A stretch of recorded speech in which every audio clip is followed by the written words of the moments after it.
Hello, this is Algebra 10-2, Operations with Radical Expressions. Okay, I want you to have your journals out beside you, and I want you taking notes throughout this video just as if you were in my math class while I'm lecturing.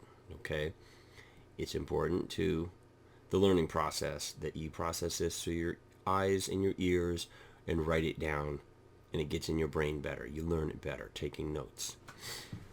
Operations with radical expressions. Right now what we're talking about are adding, subtracting, and multiplying.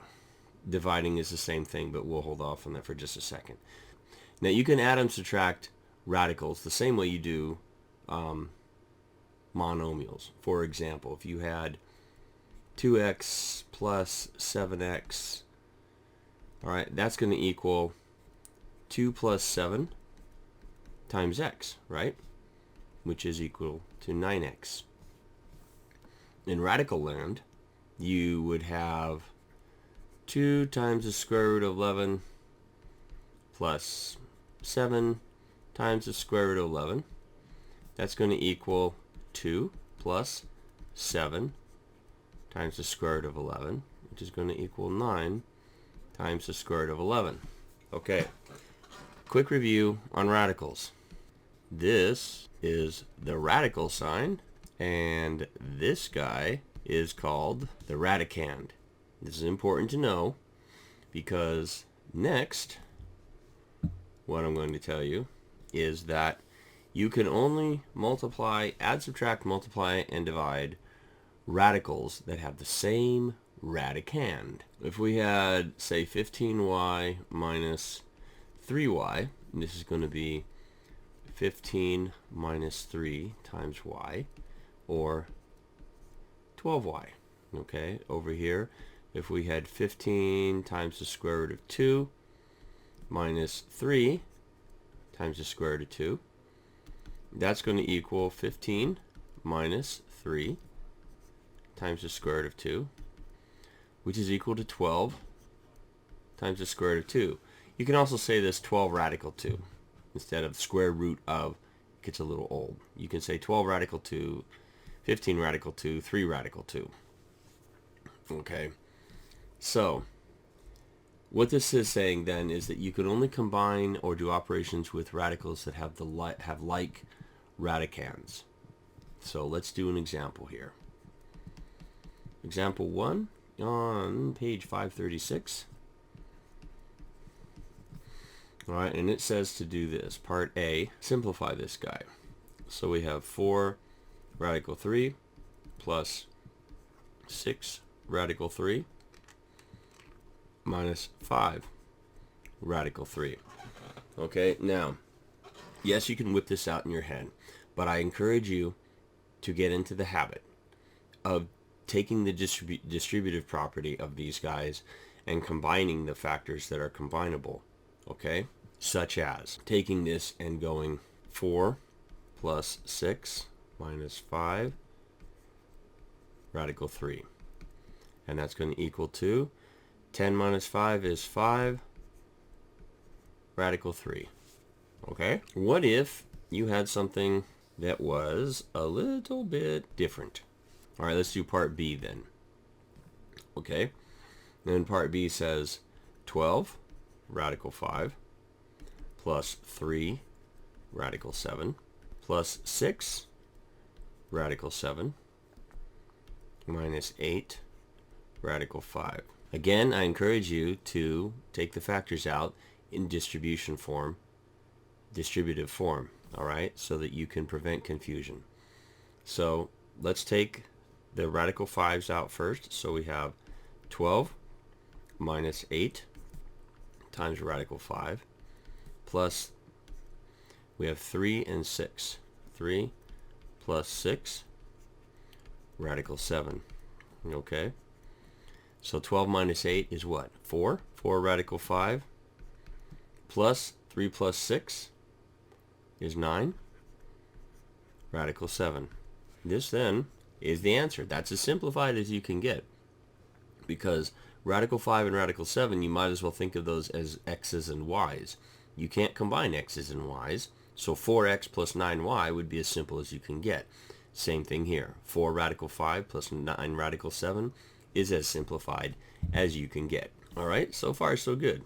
Things do get a little more interesting when you have expressions with unlike radicands. Okay?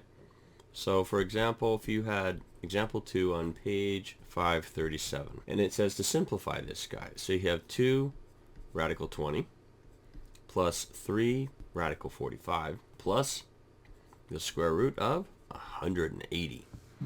Yeah, that looks ugly, doesn't it? Yes, you have to simplify the radicands as best you can. Okay, so 2 radical 20 becomes, 20 goes down into 4 and 5. 4 goes into 2 squared times 5, okay, plus 3 radical 45 will go to 9 and 5. Alright, so that's 3 squared times 5. And then plus, well, 180 goes to 6 squared times 5. So, pulling out everything, well, let's simplify this just a touch. So we have 2 times the square root of 2 squared times the square root of 5 plus 3 times the square root of 3 squared times the square root of 5. Thank you. Plus, we have the square root of 6 squared times the square root of 5. Alright, so simplifying all of this. Alright, when you have a radical and a square, this becomes 2 times, the square root of 2 squared is 2, radical 5, plus 3, square root of 3 squared is 3, radical 5, plus, thank you, the square root of 6 squared is 6, radical 5. Alright, so pulling all of this out, 2 times 2 is 4, plus 3 times 3 is 9, plus 6, all times radical 5. So we have 19 times radical 5. And there you have it. Okay, it looks ugly. It looks, you know, involved. But it's like any other kind of math. As long as you are careful, neat, can read your own handwriting. Okay, that's a big point for some of you. And you're consistent. Go from one step to the next. Be thorough. Alright? Be very grindingly thorough. And make sure that you're not making mistakes from one step to the next. You will arrive at the end. You'll arrive at the correct answer at the end. Okay? Okay, now we're moving on to multiplying radical expressions.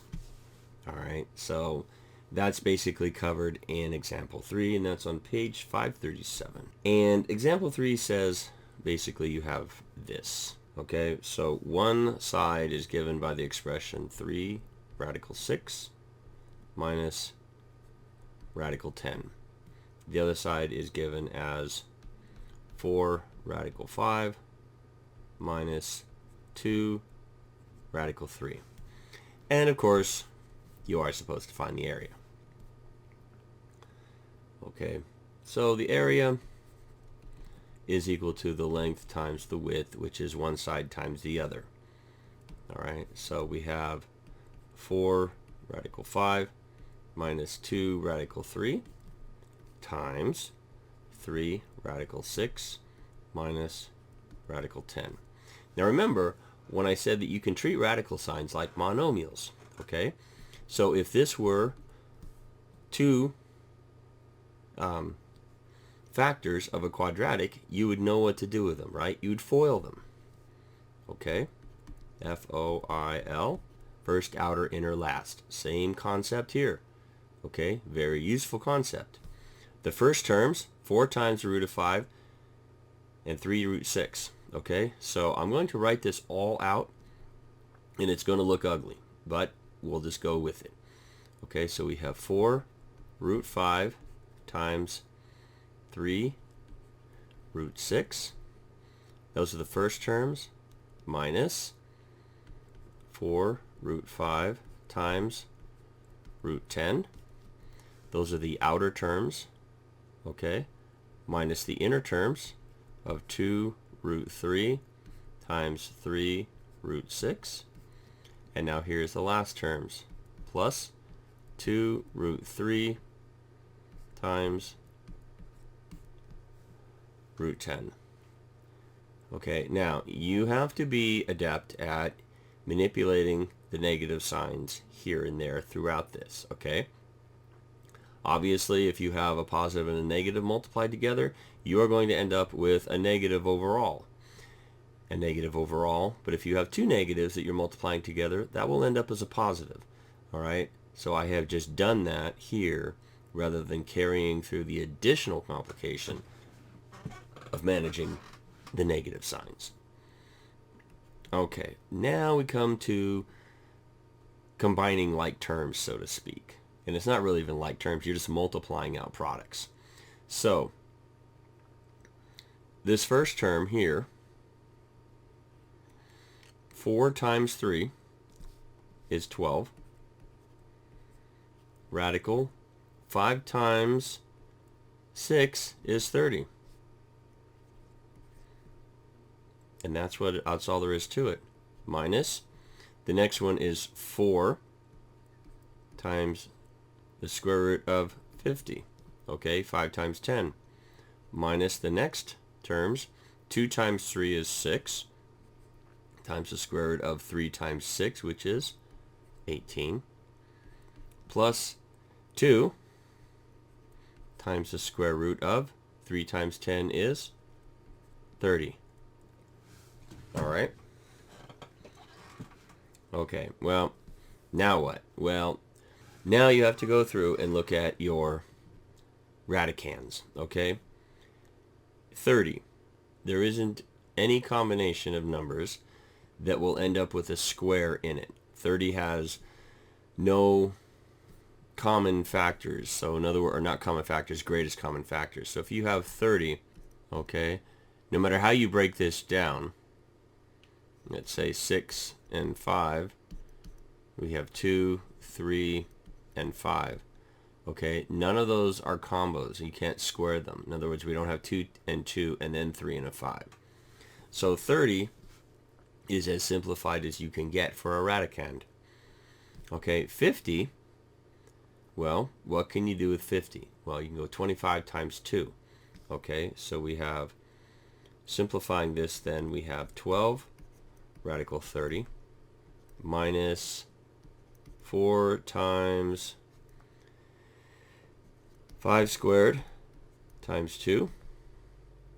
18, we have 6 times 3 squared times 2 plus 2 times the square root of 30.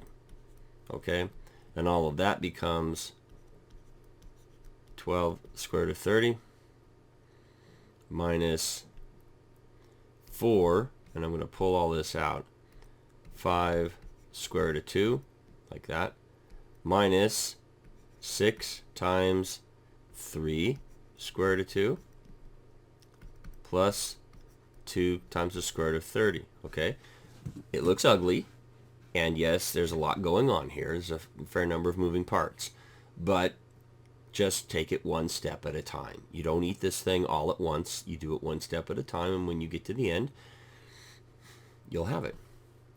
Okay, so let's go back in here then and combine terms. So 2 times the square root of 30 plus 2, 12 times the square root of 30 plus 2 gives you 14 times the square root of 30. And then we have minus 20 square root of 2 minus 18 times the square root of 2 for a final answer of 14 times the square root of 30 minus 38 square root of 2. And there you have it. Okay, if you have any questions, be sure to email me or put them in the comments. Emailing is better. That way I can work up an answer or an explanation and email it back to you. Okay? All right. Have a good day.